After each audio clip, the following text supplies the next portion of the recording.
Today's scrappy video is a very important one about emotions and the voice. Yes, today we're going to be talking about emotions and the voice, and because it's International Men's Day when I'm recording this, we're going to talk a little bit about whether it's true that men feel less emotions than other people, and so we're going to look at the emotional side of coaching voice, or rather how you can coach voice to express emotion, which as an actor, for example, is something that you want to do, as a singer as well. But it comes up in many different ways.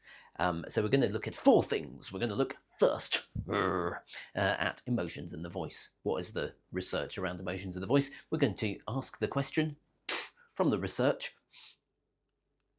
are men more emotional or less than other people?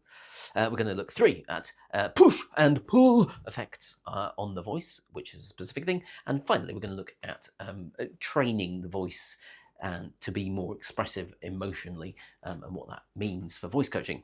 So let's dive in. Number one, emotions and the voice. A lot has been written in the research on emotions of the voice, and most kind of famously is Paul Ekman. So you might have seen Paul Ekman. There was a show, I really loved it when I first found it years ago. It's called Lie to Me, and it's sort of based around the research of Paul Ekman, and it says that there are these kind of basic emotion types that are the same for everyone. And even for some animals. So it doesn't matter whether you go to different cultures, different places around the world, people show them in the same way. And also if people grow up, if they're born deaf and blind, they also show these emotions in this way. So it sort of suggests that we're kind of genetically imprinted to express emotion in a particular way. These are dependently on how you look at them, but some of the ones he wrote in this research were anger, fear, sadness, enjoyment, positive one, disgust, yeah, surprise, and then there was also contempt, which is kind of disgust, shame, well, no, oh no, please, guilt, related, and embarrassment, which is similar, and awe. And so various bits of research have gone into to looking at the human animal and how we express emotions, and it seems that from the research that these are things like the emotions are things that happen automatically. So something happens in our life, and the emotions come out automatically. We don't have a kind of a control over it. It happens very quickly, and it also dies very quickly, actually, the emotion. And certainly from a point of view of like acting, for example, I'm thinking it's quite interesting to note that in the research it talks about emotions happening in these kind of repeated life events. So things that will happen to every human being at every point. There will be loss. There will be desire. You will be angry at something. So these are like life events that happen, and they trigger something really kind of primal in us. And I think it's quite interesting that if you look at like most stories, for example, or most films, they trigger a lot of these life patterns. There's people who are falling in love, people who are cheating on each other. They happen again and again because we are like hit by these emotions. So being good at performing emotions, or using your voice in an emotive way, is really good, because it means we can kind of attack. We can talk to those emotive parts of the human animal, which is something that we all kind of we want to have an effect on people, and that's one way to do it. So let's look at number two, which is, are men less expressive than women? It is, as I say, International Men's Day today, and I have a long experience with the question of what is masculinity. I grew up as the only boy in a community of girls. I was not allowed to show anger, actually, so I haven't. So part of my journey on stage has been to be able to kind of let anger out, and then that's a brilliant energy on stage. It's quite big. But there is a lot of research into this, and the stereotype that it says on my little piece of paper here is that women are more expressive, or feel emotions more. And actually, as a neurodivergent researcher, this is something that shows up in like autistic research as well. People say, well, autistic people like feel emotions less. And I will tell you, the exact opposite seems to be the case for me. And I've heard a lot of that from other autistic people as well. Is that you actually feel emotions more, but the difference is how you express them.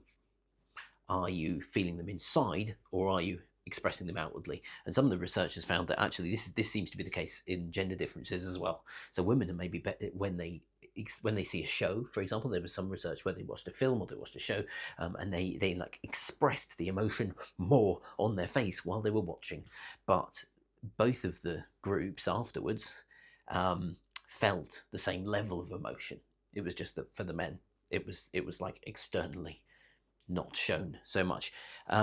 So the kind of stereotype, or the kind of cultural way that a lot of men are taught to show emotion is that you can't have some emotions. You may be allowed to have anger as a man within the stereotype, at least in this Western world, but not allowed to show fear or sadness. So this kind of, it's all about controlling. Like you are a man, whatever the hell that means. If you can conceal or you can control your emotion. So this is this idea of like experiencing it versus being able to express it. If we want to be influencing other people with our emotion in our voice, we need to be both. We need to be able to express it. Do we need to feel it? We're going to go to a little bit to that later. Do you need to feel emotion to be able to make other people feel emotion when they're listening to you or they're seeing your performance?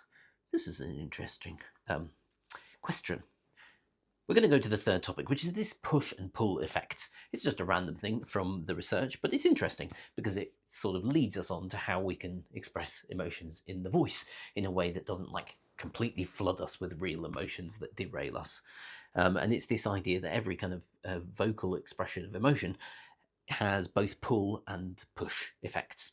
So push effects are things like respiration, the breath.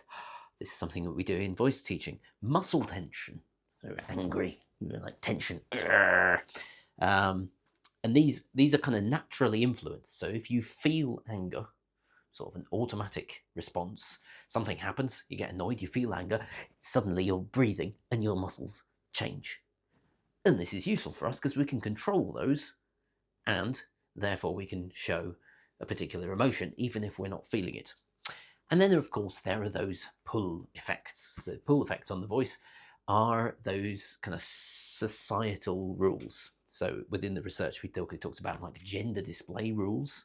This is the whole thing of like men are meant to show emotion in one way and women are meant to show it in another way. And this will affect things as well. And sometimes when we're learning voice and we're trying to learn to be more expressive with the voice, I've certainly found this when I'm teaching men. I find it quite difficult sometimes because I'm actually dealing with quite a lot of like their gender display rules that are stopping them from showing their emotion in a big way because they've been like taught by society to not show that emotion.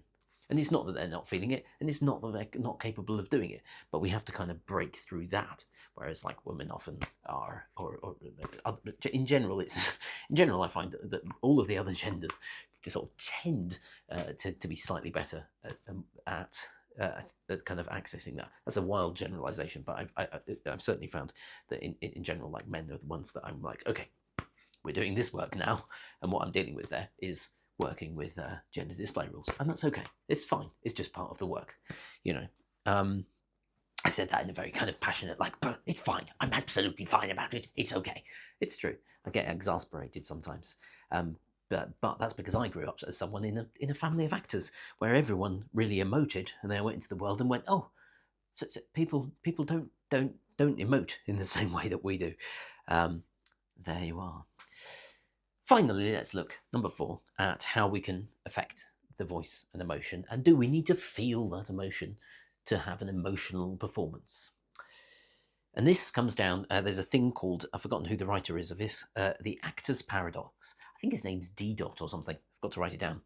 And this is the question. The paradox of being an actor is that you don't need to feel the emotion. What you need to do is present yourself in such a way that the people who are watching you feel that emotion. So it's not quite the same. So if I feel angry, but I'm really like held back, then the people in the audience might not feel that. Or they might feel nonplussed, or they might feel fear, or they might feel sad, or they might feel bored. Can I present my anger in such a way that they also feel anger, or they feel fear, or they feel whatever it is that we want them to feel? And there are various ways to do this. Thankfully, we've already mentioned them. And this is there's a type of voice teaching called alba emoting. Well, it's not a voice teaching thing. It's an emotion training, but it can be useful for the voice. And it's because they look at the fact that, or this idea that each emotion has a particular breath pattern, facial expression, and physical posture. So let's look at sadness, for example. If you're sad, maybe hunch your shoulders. You maybe release the tension from shoulders and your arms, and then breathe deeply, but or low down in the body. Maybe not deeply, just you can't be bothered. Sad, and then the facial expression tends to be kind of released. Everything is dropped, as opposed to excitement, or enjoyment, where there's maybe a great amount of tension. So this is one of those things that you can change in your body, and you don't necessarily need to feel excited or angry or sad in order to put your body in this place that allows you to communicate in such a way that the audience can be affected by that emotion. So that was a kind of brief look at this kind of melange of ideas between teaching emotion, which is what I was going to do this video about, and then also, because it's International Men's Day, the influence of kind of gender and social display rules on that process. So we had emotions of the voice, the question of whether men are less emotional. No, it's just about whether they experience it versus express it. Push-pull effects and how that affects the voice, and how we can use voice coaching to be more expressive. So this was yet another scrappy video about voice, quite a long one, because I tried to do too many things in this video, because there's so much research, I didn't even know where to start. We got somewhere. If you're interested in voice, or emotions, or whatever you want, really, sign up, please. Do subscribe onto this channel, hit the bell icon, follow me on social media, sign up to the waitlist for Voice Lab online if you want to.